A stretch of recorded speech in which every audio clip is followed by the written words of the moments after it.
अस्सलामुअलैकुम। Straight talk में खुशामदीद। आपके साथ मैं हूं आयशा बख्श। आइन के आर्टिकल 62(1)(f) के तहत नाअहली की मुद्दत को उस वक्त लाइमलाइट मिली जब 13 अप्रैल 2018 को सुप्रीम कोर्ट के 5 रुकनी बेंच ने यह करार दिया कि इस शिक के तहत नाअहल होने वाला शख्स उम्र भर के लिए इंतखाबात में हिस्सा नहीं ले सकता। उस बेंच की सरबराही उस वक्त के चीफ जस्टिस साकिब निसार ने की। ताहम 60 सफ़हात पर मुश्तमिल ये फैसला जस्टिस उमर अता बंदियाल ने तहरीर किया। यूं इस फैसले ने जहां पाकिस्तान की सियासत में अहम असरात मुरत्तिब किए, वहीं नवाज शरीफ और जहांगीर तरीन जैसे रहनुमाओं के लिए भी ताहयात पार्लिमानी सियासत के दरवाजे बंद कर दिए गए। ताहम इस फैसले को तहरीर करने वाले जज जस्टिस उमर अता बंदियाल ने अक्टूबर 2022 में चीफ जस्टिस की हैसियत से फैसल वाउडा की ताहयात नाअहली केस पर यह मौक़िफ़ इख्तियार किया कि ताहयात नाअहली काला कानून है। 25 नवंबर 2022 को फैसल वाउडा की ताहयात नाअहली भी ख़त्म कर दी गई। जून 2023 में इत्तेहादी हुकूमत ने पार्लियामेंट से इलेक्शन एक्ट 2017 में तरमीम मंजूर करते हुए नाअहली की मुद्दत को कम करके 5 साल कर दिया। मुस्लिम लीग नून का दावा था कि इस तरमीम के बाद नवाज शरीफ और दीगर सियासतदानों को आम इंतखाब में हिस्सा लेने की इजाज़त मिल गई है, लेकिन दूसरी जानिब तहरीक इंसाफ का यह दावा रहा कि 62(1)(f) के तहत उनकी नाअहली अब भी बरकरार है। ताहयात पाबंदी के हक में अदालती फैसले, खास तौर पर सबीउल्लाह बलोच का फैसला भी एक नज़ीर के तौर पर मौजूद रहा। 13 दिसंबर 2023 को सुप्रीम कोर्ट ने ताहयात नाअहली के आर्टिकल 62(1)(f) से मुतालिक तमाम दरखास्तें एक साथ सुनने का फैसला किया। 8 घंटे तक आज इस मामले पर समाअत जारी रही। अब से कुछ देर पहले इसे कल तक के लिए मुलतवी कर दिया गया है। जो रिमार्क्स, जो गुफ्तगू, जो दलाइल आज सामने रखे गए, वो पूरा पाकिस्तान देखता रहा, सुनता रहा, समझने और जानने की कोशिश करता रहा। इसी पर हम अपने पैनल के सामने सवाल रखेंगे कि वो किस तरीके से देख रहे हैं इसको कंक्लूड होते हैं। पैनल में हमारे साथ हैं शहजाद चौधरी, अबसार आलम, जैगम खान और इफ्तिखार अहमद। आप चारों का बहुत शुक्रिया। प्रोग्राम का पहला सवाल आप सबके लिए। 5 जजेस की दानिश पार्लियामेंट से ज्यादा कैसे? अरकान असेंबली को जितनी भी हकारत से देखें, वो हमारे नुमाइंदे। डिक्टेटर की दानिश को अरकान असेंबली की दानिश से ज्यादा फौकियत नहीं। ये नहीं हो सकता कि अदालत का मूड हो तो ताहयात नाअहली, मूड हो तो छोड़ दे। चीफ जस्टिस ने निज़ाम ही नहीं, गलत अदालती नज़ायर पर भी सवाल खड़े कर दिए। क्या नाअहली मुद्दत का फैसला तारीखी साबित होगा? शहजाद चौधरी साहब, आज पूरे निज़ाम के ऊपर बार बार चीफ जस्टिस पाकिस्तान, बेंच, आला अदालत सवाल उठाती रही, समझने की कोशिश करती रही ये क्या होता रहा है, किस तरीके से चीज़ें, इलेक्शन करीब है, दुरुस्त सिमत में जा सकती हैं। फैसला अभी नहीं आया है, कल तक के लिए मुलतवी हो गए मामलात। आपके ख्याल में तारीखी मामलात हैं, कोई कोर्स करेक्शन हो रहा है, तारीखी साबित होगा ये फैसला जब कंक्लूड होगा? मेरा ख्याल है, देखिए, सुप्रीम कोर्ट का हर फैसला तारीखी हुआ करता है और ये भी यकीनी तौर पर तारीखी ही होगा, कोई वजह नहीं कि तारीखी ना हो। मुझे अलबत्ता, क्योंकि अभी फ़ैसला होना है, इसलिए हमें ये नहीं पता कि फ़ैसला क्या आएगा, और जो भी होगा हम उसको बिल्कुल कबूल हर एक को करना पड़ेगा और करना चाहिए। लेकिन चंद चीज़ें मेरी नज़र में, जो पिछली चंद या आज की बहस समझ लीजिए, कल की बहस कुछ देखी, उससे पहले भी जो मामलात आते हैं, वो जो उन्होंने कहा कि इस 5 जजों की दानिश पार्लियामेंट की इज्तिमाई दानिश से बेहतर नहीं हो सकती, 100% दुरुस्त है और बिल्कुल बल्कि 1000% दुरुस्त है। इसी तरीके से किसी एक शख्स की दानिश बाकी इतने जो लोग वहाँ पे मौजूद हैं उनकी दानिश से भी ज़्यादा नहीं हो सकती। अब ये क्यों हमारे इस तरीके से इंसाफ के निज़ाम में ये मामलात इस तरीके से उलझते रहे हैं और इस तरह की बातें होती रही हैं, जहाँ पे एक जज को दूसरे जज से इख्तलाफ होना चाहिए, लेकिन इतना इख्तलाफ के मुकम्मल तौर पर किसी के भी फैसलों को मुकम्मल नज़रअंदाज कर दिया जाए या कोई एक और बेंच बैठे वो पिछले बेंच को मामलात को ख़त्म कर दे। पेशावर को हाई कोर्ट में रिसेंटली आपने देखा, वहाँ पर बल्ले का निशान आया, बल्ले का निशान गया। अच्छा, तो बाहर सूरत ये वो मामलात हैं जो कि सवालात उठाते हैं कि हमारे यहाँ जो इज्तिमाई दानिश का जो लेवल है वो कहाँ पे जाके उसको रुक जाना चाहिए। मेरी नज़र के अंदर जो मसाइल हैं वो हमारे आइनी मसाइल हैं। वो कानून तो हमारी पार्लियामेंट्स बना लेती हैं, लेकिन आइन को जिस तरीके से 18वीं तरमीम में 8 माह और 9 माह का अरसा लगा के एक पूरी कमेटी ने ये रिव्यू किया आइन को, गो के उसके अंदर भी बहुत सारी चीज़ें शायद इतनी मुनासिब ना हो या उनको ठीक करने की ज़रूरत हो इस वक्त भी, और कुछ चीज़ें रह गई उसके अंदर, लेकिन उस तरह का एक मुकम्मल रिव्यू हो सकता है साल लगे, हो सकता है 2 साल लगे, क्योंकि जहां पर सवालात उठ रहे हैं जिस किस्म के, मिसाल के तौर पे एक बेंच है वो कहता है कि सादिक और अमीन की ये डेफिनेशन होनी चाहिए, आज हम सादिक और अमीन की डेफिनेशन ढूंढ रहे हैं, यानी क्या हम उस सादिक और अमीन के लेवल को मापना चाहते हैं जो कि सिर्फ एक हस्ती से मुतल्लिक है, या हम सादिक और अमीन हर शख्स को उस वक्त तक अपने निज़ाम में जांचते हैं जब तक कि उसकी कोई ऐसी चीज़ सामने ना आ जाए जो कि उसकी सदाकत और अमानत के ऊपर सवालात उठाती हो। ये आज बुनियादी एक जवाब था जो कि मैं कंफ्यूज रहा कि क्यों कोई ये नहीं कह पा रहा कि असल में जी हम उस वक्त तक हर एक को सादिक और अमीन जानते हैं जब तक कि कोई ऐसी चीज़ सामने ना आ जाए जो कि इस मफरूज़े को तनाय करती हो। बहरहाल उसको एक साइड पे छोड़ते हैं। मेरी नज़र में चंद चीज़ें, आइन के कुछ हिस्से ऐसे होने चाहिए जिनको कहते हैं कि जो बेसिक स्ट्रक्चर है आपका आइन का, वो वाला जो बेसिक स्ट्रक्चर है उसके ऊपर कोई सवाल नहीं होना चाहिए। आर्टिकल 6 मिसाल के तौर पे आइन हमेशा रहेगा, आर्टिकल 6 की जो फौकियत है वो रहेगी, जो आपके राइट्स हैं, जो फंडामेंटल राइट्स हैं, उनके ऊपर कोई सवाल कभी नहीं उठाएगा। ये जो है ना, जहाँ पर हम एक सियासी बुनियादों पर जो सवालात उठाए जाते हैं और फिर उनको लाके, तो अब ये बात ये है कि अगर पार्लियामेंट इतनी ही और उस तरीके से यकीनन होनी चाहिए उस लेवल की दानिश लेके आती है, तो फिर तो सुप्रीम कोर्ट की कोई गुंजाइश ही नहीं रह जाती। सुप्रीम कोर्ट का फिर क्या काम है? सुप्रीम कोर्ट को तो होना ही नहीं चाहिए, क्योंकि वो जो भी इज्तिमाई दानिश देगी वही फैसला होगा। तो ये फिर किस काम के हैं ये जो बैठे हुए हैं वहां पे इतने बड़े बड़े डिग्रीज लेके, हमारे जितने जजेस हैं, और थ्रू आउट, हाँ, आम लाइफ में जो क्रिमिनल केसेस हैं, जो बाकी मामला हैं, उसके लिए ज़रूर उनका एक रोल है। और या तो हम ये कह लें कि हम अपने आइन को मुकम्मल तौर पर एक अलहदा कर लेंगे और वो आइनी मसाइल हम कभी भी किसी भी लेवल पे नहीं लेके जाएंगे सुप्रीम कोर्ट के आगे, क्योंकि इज्तिमाई दाने से जो चीज मिली वो जाहिर है कि हर तरफ से सुपीरियर है, और कोई वहां पे आप 18 जज बिठा लें, 18 जज 342 पे हावी नहीं हो सकते। तो मेरा ख्याल है कि ये बुनियादी नुक्ता है जिसको कि थोड़ा डील करना पड़ेगा आगे जाके, लेकिन आज सब खामोश हो जाते हैं, बात नहीं करते। लेकिन मेरा ख्याल है कि आइन को मुकम्मल तौर पर रिव्यू करने की जरूरत है। NFC अवार्ड 62, 1F, 63 फलाना, हर चीज को देख लो दोबारा और एक दफा ऐसा कर दो कि इस पे कोई सवालात ना हो। ठीक हो गया। इरशाद साहब के बाद इफ्तिखार साहब, मैं आपकी जानिब आऊं। नाअहली की मुद्दत पर जजेस की जानिब से बहुत वाज़ेह रिमार्क्स दिए गए। समझते हैं कि अप्रैल 2018 के उस फैसले के बाद अब जिस तरफ हम बढ़ रहे हैं, तस्हीह का वाज़ेह इम्कान नजर आ रहा है? पहली बात तो यह है कि जो ऑब्जर्वेशन उनकी है कि 5 जो जज हैं वो इतने दानिशमंद नहीं है कि वो पूरी पार्लियामेंट की दानिश पर छा जाएं, ये बिल्कुल दुरुस्त है। ठीक।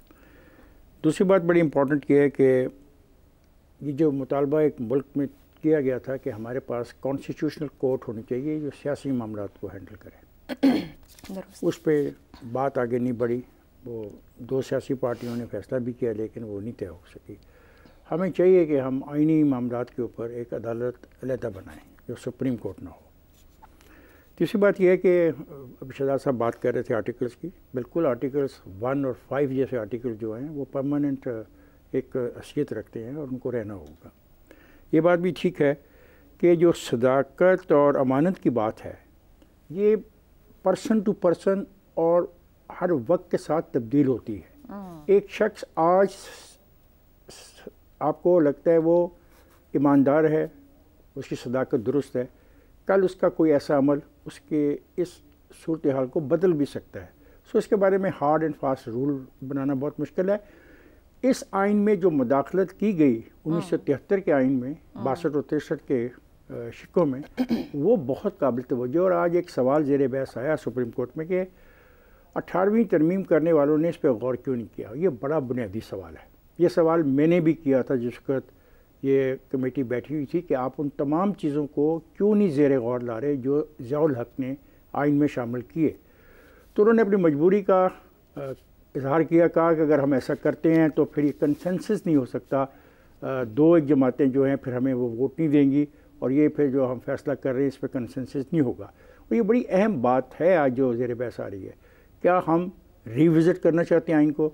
लेकिन फिर वही बात, सुप्रीम कोर्ट तो रिविज़िट आइन को नहीं कर सकती क्योंकि सुप्रीम कोर्ट तस्लीम कर चुकी है कि ये 5 जज हों या 16 जजेज़ हों या 17 जजेज़ हों, इनकी दानिश जो है वो पार्लियामेंट से ज़्यादा नहीं हो सकती। तो फिर रिविज़िट तो करना होगा पार्लियामेंट में जाके, और फिर इंतज़ार करें कि इलेक्शन अगर होते हैं और जब होंगे तो उससे क्या पार्लियामेंट में ऐसी कोई पॉलिटिकल पार्टी आ जाएगी कि जिसके पास इतने वोट हों कि वो पूरे के पूरे आइन को रिविज़िट करे। आइन को रिविज़िट करने की मेरा ख्याल है ज़रूरत पड़ गई है। ये तो आज की बातें हैं, बहुत से ऐसे निकात हैं जिन पे हम बात कर सकते हैं। तो आई विल रिक्वेस्ट कि ये जो पॉइंट ऑफ व्यू आज हमारे सामने आया, इस पर हमें गौर करना चाहिए। ज़ैगम साहब, चीफ जस्टिस पाकिस्तान ने फौजी आमरों के इक़दामात पर आज बहुत सवालात उठाए और बार बार उन्होंने उन मामलात पर तनकीद भी की, मगर हर फौजी आमिर अदालतों से ही अपने इक़्तिदार का जवाब भी लेता रहा है। क्या हम कह सकते हैं पाकिस्तान की अदालती तारीख हमेशा के लिए तब्दील होने को है? उम्मीद तो यही करनी चाहिए कि बिलाखिर अदालत ये फ़ैसला करेगी कि जो अदालत का रोल रहा है, जो काबिल फ़ख्र नहीं रहा है, जिसमें वो डिक्टेटर्स के साथी रहे हैं, छोटे साथी रहे हैं, उनको सपोर्ट प्रोवाइड करते रहे हैं, उसको छोड़कर पाकिस्तान को जमहूरियत के रास्ते पर ले जाने के लिए एक अहम किरदार अदा करेंगे। ख़ास तौर पे वो लेगेसी, वो विरासत जिनको अभी इफ्तिखार चौधरी से मिली है, उसको वो छोड़ेंगे। देखिए, मसला दानिश का नहीं है, मसला ताकत का है। मसला ये है कि हर इदारा अपनी ताकत को बढ़ाना चाहता है, कि दीवार कहीं बनाने नहीं देता, अपना जो एरिया है, अपना जो सेन है, उसको ज़्यादा से ज़्यादा बड़ा करना चाहता है। और ठीक कहा गया। देखिए, 22 करोड़ लोगों की मज़लूमियत पार्लियामेंट की मज़लूमियत से ज़ाहिर होती है, क्योंकि पार्लियामेंट में जो नुमाइंदे बैठे होते हैं वो 22 करोड़ लोगों को रिप्रेजेंट कर रहे हैं। ज़ैगम साहब, कतई कलामी की माजरत, आपकी इसी बात पर मेरा एक सवाल है आपसे। आपने कहा कि इसका नहीं, हर इदारा ताकत बढ़ाना चाहता है, पार्लियामेंट एक इदारा है, उसकी ताकत क्यों नहीं बढ़ती? उसको आपने मजलूम कह दिया है। देखिए, उसकी वजह यह है कि पाकिस्तान में जो 1947 से निज़ाम तश्कील पाया, उस निज़ाम में अवाम का खौफ है। उस निज़ाम में पहले मशरक़ी पाकिस्तान का खौफ था और अब पाकिस्तान के अपने अवाम का खौफ है। उस निज़ाम में ताकत छिन जाने का खौफ है, वो ताकत जो 1947 में ट्रांसफ़र ऑफ पावर के नतीजे में हमारी रियासती एलीट को मिली थी। इसके नुमाइंदे हैं सिकंदर मिर्ज़ा, ग़ुलाम मोहम्मद, अयूब, ज़िया, मुशर्रफ। ये उस निज़ाम के इंतहाई नुमाइंदे हैं और अदलिया रही है उनकी खिदमत गुजार।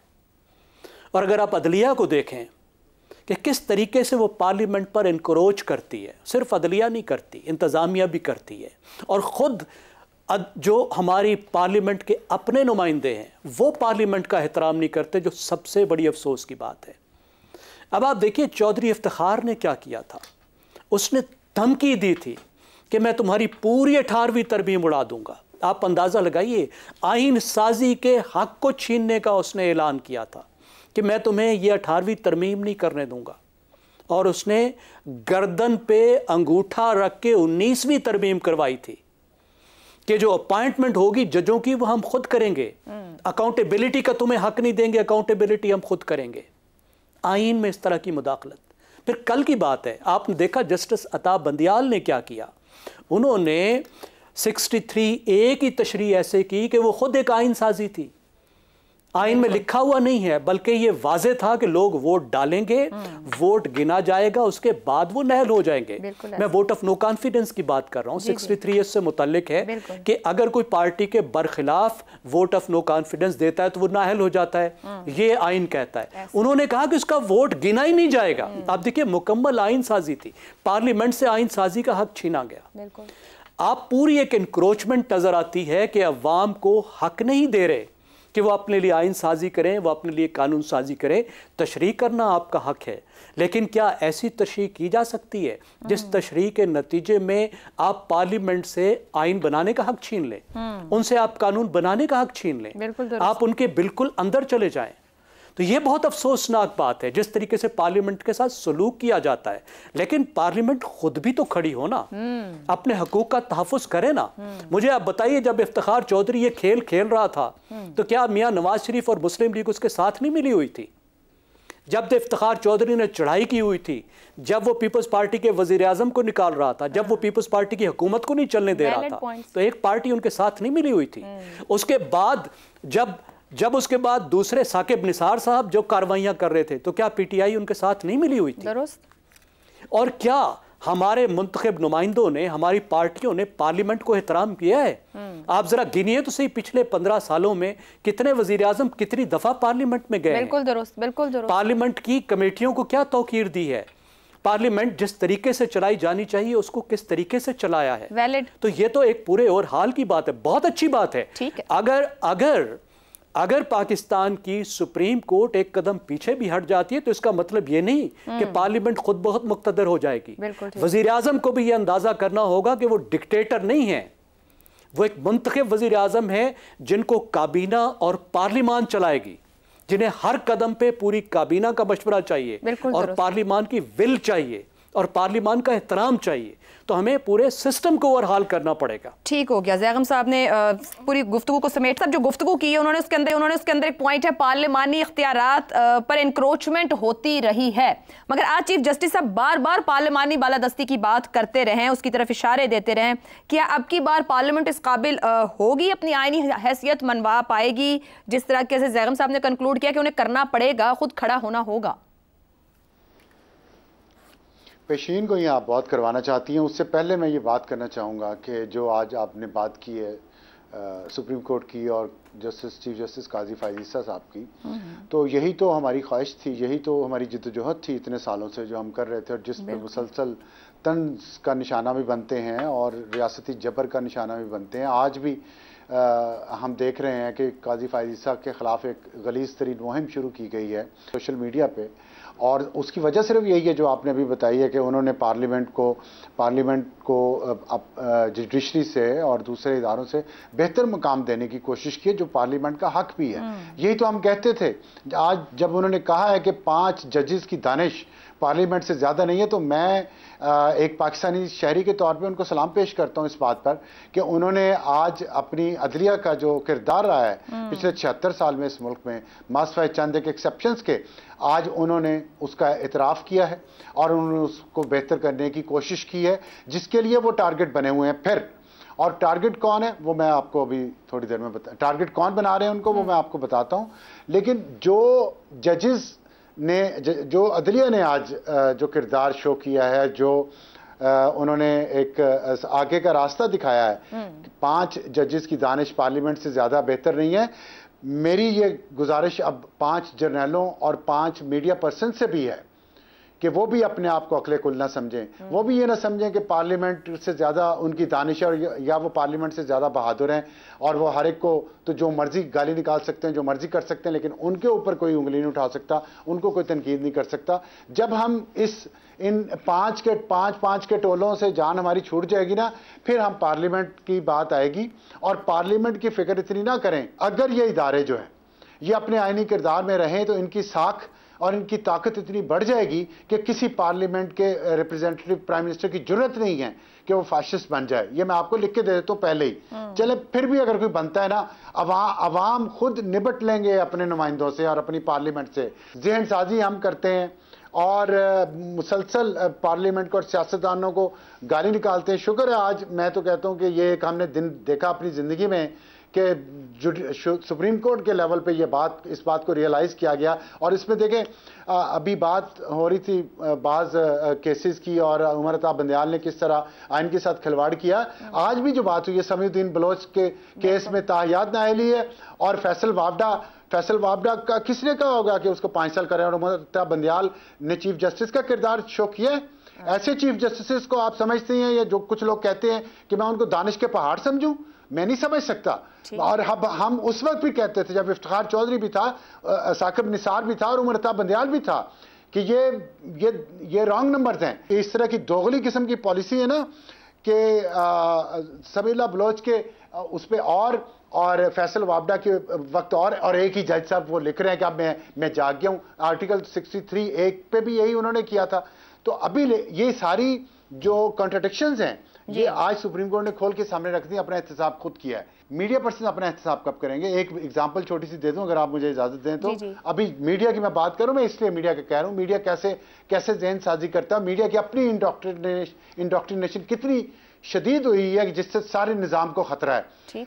कल आपने जो सवाल पूछा, मैंने उसमें कहा कि जो तायद कुनिंदा जो इतने ज्यादा कागजात नामजदगी मुस्तरद हुए हैं, उसमें जो तायद कुनिंदा है वो दूसरे हल्के से है, कानून है कि उसी हल्के से हो। इसमें मेरे इंतहाई काबिल एहतराम और मुअज़्ज़ज़ साथी ज़ैगम खान साहब ने कहा बाद में मेरे कि वो वीज़ा लगवाना चाहिए जो तायद कनिंदा को है। अब ये जो बातें इस तरह की टीवी से आम लोगों के ज़हनों और कानों में जाती है ना, वो कहते हैं जो देखे बेइंसाफ़ी हो रही है, बेइंसाफ़ी हो रही है। हालांकि बेइंसाफ़ी जो और जितनी तेजी से इंसाफ मिल रहा है वो सबको नजर आ रहा है। एक कानून गलत है, ये सही है। एक मिनट, बाकी भी रिपोर्ट्स ऐसी आ रही हैं कि माजी में भी और क्या हो मेरी बात, मुझे यार बात तो पूरी कर रहे थे, मुझे पूरी बात तो कर रहे थे। अल्लाह की बंदी, अगर वरना मैं नहीं करता वो। मैं ये कह रहा हूँ कि एक कानून है, गलत या सही हो सकता है, लेकिन उस कानून का निफाज हो तो हमें कम अज कम ये तो नहीं कहना चाहिए कि मजाक तो नहीं उड़ाना, तंज तो नहीं करना चाहिए कि जो वीजा लगवा के आप वो आए। मतलब हम इतनी दूरियां तो नहीं हुई, या इस हद तक सिचुएशन तो खराब नहीं थी कि एक तायद कुनिंदा की बुनियाद पे कागजात नामजदगी अगर मुस्तरद कर दिए गए हैं तो अपना घर भी तो ठीक रखे ना सियासतदान। कम से कम फॉर्म फिल करना तो सीख लें जब लड़ाई करनी है इस्टेब्लिशमेंट के साथ। तो ना जी, उठाए तो ना, चले। हाँ बिल्कुल, ये बात करें ना आप, ये बात करें। आपने कहा वीजा तो ना चाहिए, मैं यही कह रहा था कि उनको उठा रहे हैं तो क्या जाना है। हमारी गुफ्तगू कंक्लूड हुई कि अगर सुप्रीम कोर्ट एक कदम पीछे हट रही है तो फिर ऐसे में पार्लियामेंट को भी अपने इख्तियार और इख्तिदार के लिए खड़ा होना होगा, जमहूरियत की रूह को समझना होगा, क्योंकि पूरे निज़ाम को ओवरऑलिंग की जरूरत है। एक ब्रेक, और ब्रेक के बाद आखिर ये ओवरऑलिंग कैसे मुमकिन है, इस ब्रेक के बाद। प्रोग्राम में आपको एक बार फिर खुशामदीद कहेंगे। पिलडेट ने पाकिस्तान की जमहूरियत और मसाइल पर 2023 की जायजा रिपोर्ट जारी की है। इस रिपोर्ट के मुताबिक 2023 के आखिर में जमहूरियत शदीद भंवर में फंस गई थी। रिपोर्ट में कहा गया है कि 2024 में इलेक्शन के ऐलान से जमहूरियत में बेहतरी की उम्मीद है। पिलडेट ने रिपोर्ट में पाकिस्तान की जमहूरियत को इंतखाबी आमरीत का नाम दिया है। रिपोर्ट में साबिक army chief general Qamar Javed Bajwa का जमहूरियत में मुदाखलत का हवाला भी दिया गया है। रिपोर्ट में कहा गया है कि नाम नेहाद हाइब्रिड निज़ाम से छुटकारा पाकर फाल जमहूरियत की तरफ इख्तियारात की मुंतकली की जाए। मकबूल सियासी रहनुमा और जमातें मुसलसल एतमाद के बहरान का शिकार रहते हैं। सियासी रहनुमा मकबूल पॉलिसीज़ की बजाय मुख्तदरा को मसरूफ़ रखने में मसरूफ़ रहते हैं। रिपोर्ट के मुताबिक इस्टेब्लिशमेंट भी सियासत से हटकर अपने आइनी किरदार के अंदर महदूद नहीं होती। इंतखाबात में ताख़ीर का मतलब निगरान हुकूमतों के क़याम को तवालत देना है। आम इंतखाबात 2024 उतने ही शफ़ाफ होंगे जितने 2018 में हुए थे। पिलडेट ने अपनी रिपोर्ट में कहा है कि पाकिस्तान में जमहूरियत कमज़ोर और कंट्रोल में है। सेनेट, कौमी और सूबाई असम्बलियाँ अवामी मसाइल के हल के बजाय रबर स्टैम्प पॉलिसीज़ बनाती हैं। रिपोर्ट के मुताबिक इलेक्शन कमीशन ने तमाम दौरानिये में शदीद दबाव का मुकाबला किया। चीफ जस्टिस काजी फायज़ ईसा की कामयाबी रही कि उन्होंने 12वें आम इंतखाबात का शेड्यूल जारी करवाया। पिलडेट की इसी रिपोर्ट पर अपने पैनल की राय जानेंगे, उनके सामने सवाल रखेंगे। पिलडेट ने पाकिस्तान में जमहूरियत की सूरत हाल पर बड़े सवालात उठा दिए। पाकिस्तान में फाल जमहूरियत के मुस्तकबिल के लिए किन लवाजमात को पूरा करना नागुज़ीर बन चुका है। ज़ैगम साहब, पाकिस्तान ने कमज़ोर जमहूरियत की बहुत बड़ी कीमत अदा की है, सियासी अदम इस्तेहकाम की सूरत में और उस सियासी अदम इस्तेहकाम से पैदा होने वाले माशी अदम इस्तेहकाम की सूरत में। पाकिस्तान में जमहूरियत को मजबूत करने के लिए मेरी नज़र में 3 चीज़ें चाहिए। सबसे पहले एक इत्तफ़ाक़ राय जिसमें इस्टेब्लिशमेंट भी शामिल हो, अवाम के नुमाइंदे भी शामिल हों, जिसमें अदलिया भी शामिल हो। इस बात पे इत्तफ़ाक़ के पाकिस्तान जमहूरियत के बग़ैर नहीं चल सकता, नहीं चल रहा, हम फंस रहे हैं, हम पीछे रह रहे हैं। तो इस बात पे इत्तफ़ाक़ राय कि पाकिस्तान को असली जमहूरियत की ज़रूरत है, इंक्लूसिव डेमोक्रेसी की। हमें नाम की जमहूरियत, सिर्फ नॉमिनल डेमोक्रेसी नहीं चाहिए। हमारी इस्टेब्लिशमेंट को ये समझने की ज़रूरत है कि जो निगरानी का निज़ाम ज़िया के दौर में इस्टेब्लिश हुआ था वो बहुत अब बढ़ चुका है, इतना बढ़ चुका है कि जमहूरियत अब सांस नहीं ले पा रही। दूसरी बात, हमारे मुंतखब नुमाइंदों को समझना होगा कि हमें 5 मुंतखब हुकूमतें नहीं चाहिए, हमें 10,000 मुंतखब हुकूमतें चाहिए। हमें लोकल गवर्नमेंट चाहिए, इफ़ेक्टिव, जिनके पास सियासी ताकत भी हो, जिनके पास पैसे भी हों। ये जो अवाम के नुमाइंदे होते हैं लोकल गवर्नमेंट के लेवल पर, ये सिर्फ ढोल के आगे नाचने के लिए नहीं है, या आपके लिए पैसे इकट्ठा करने के लिए और वोटर इकट्ठा करने के लिए नहीं है, बल्कि ये लीडर इसलिए हैं कि अपने अपने इलाकों में अपने लोगों की नुमाइंदगी करें। तीसरी और आखिरी बात, सियासी जमातों को ये समझना होगा कि वो इदारे हैं और वो जमहूरी इदारे हैं, वो कोई मलकियतें नहीं हैं, वो करियाने की दुकानें नहीं हैं, वो फैक्ट्रियां नहीं हैं, वो करोड़ों लोगों की मलकियत है। उन्हें अंदरूनी जमहूरियत लानी होगी और पार्टियों के अंदर फैसला साजी को जमहूरी बनाना होगा।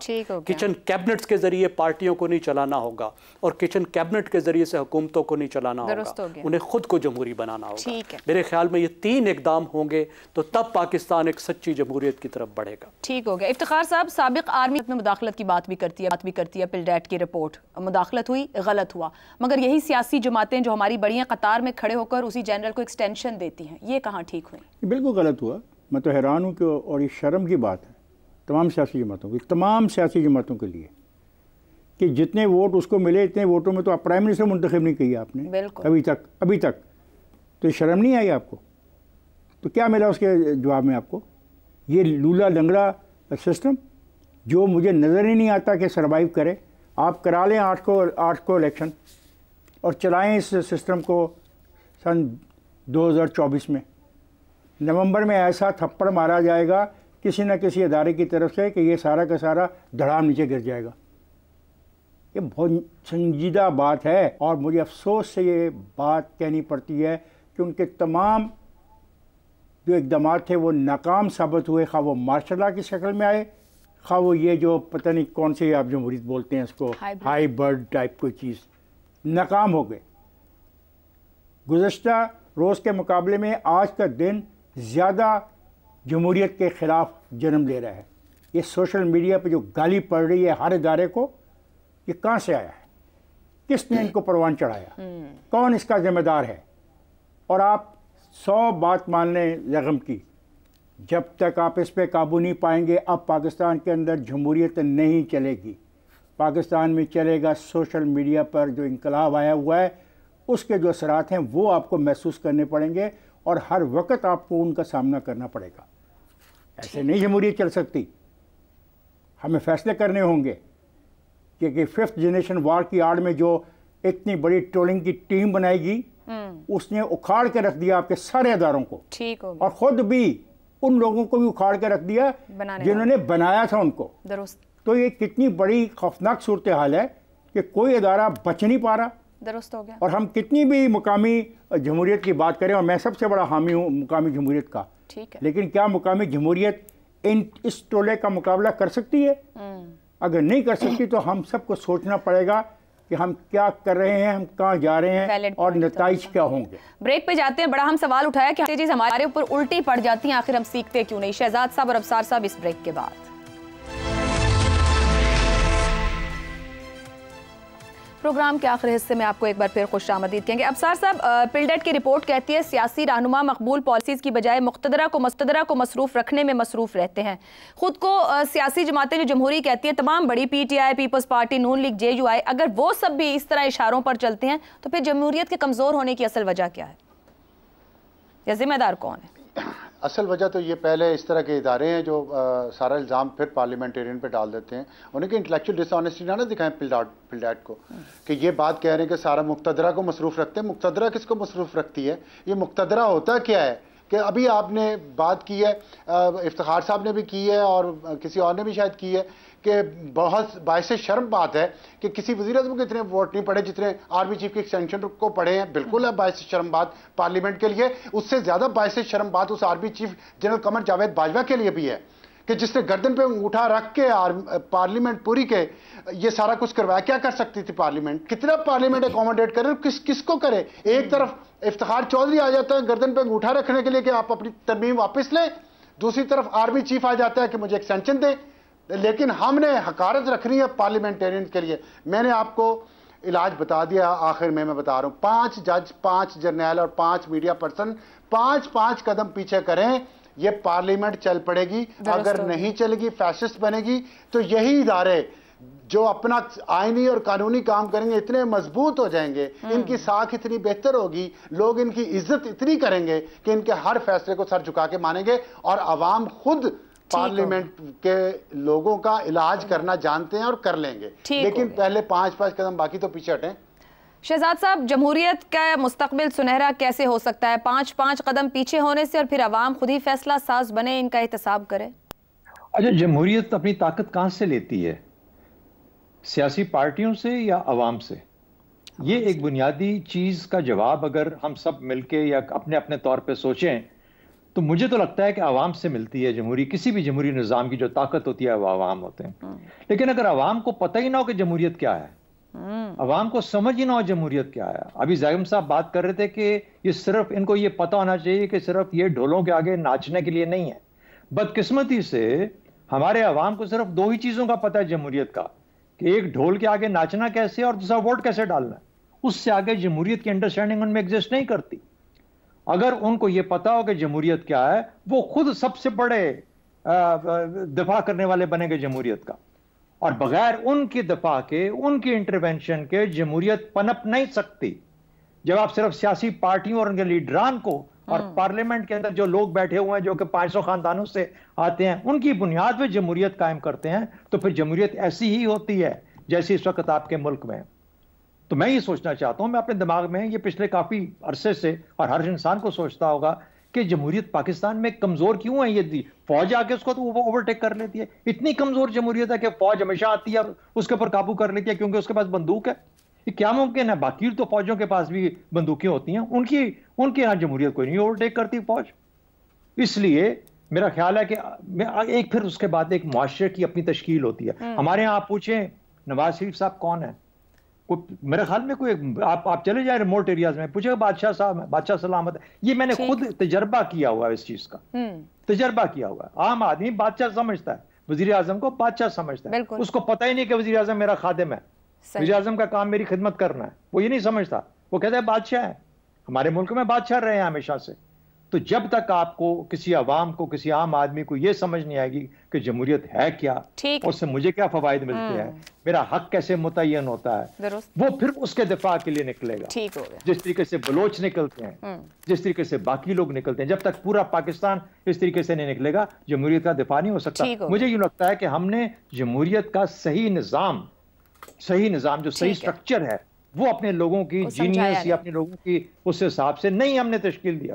हमने वेस्टमिंस्टर मॉडल ले लिया और समझा कि बस ये जमहूरियत आ गई है, बादशाह भी बैठा हुआ है। दुरुस्त है। तो इसलिए मेरा अपना ख्याल ये है कि थोड़ा सा इसको कहीं ना कहीं जो ज्यादा लाइक पाइक लोग हैं उनको कुछ समझना चाहिए इस चीज के ऊपर कि किस तरीके से मिलाप किया जा सकता है मिजाज का और जमहूरी स्ट्रक्चर्स का, और किस किस्म के स्ट्रक्चर जो है वो इस मिजाज के साथ मिलकर चलेंगे। ठीक है, अब सारा 20 सेकंड।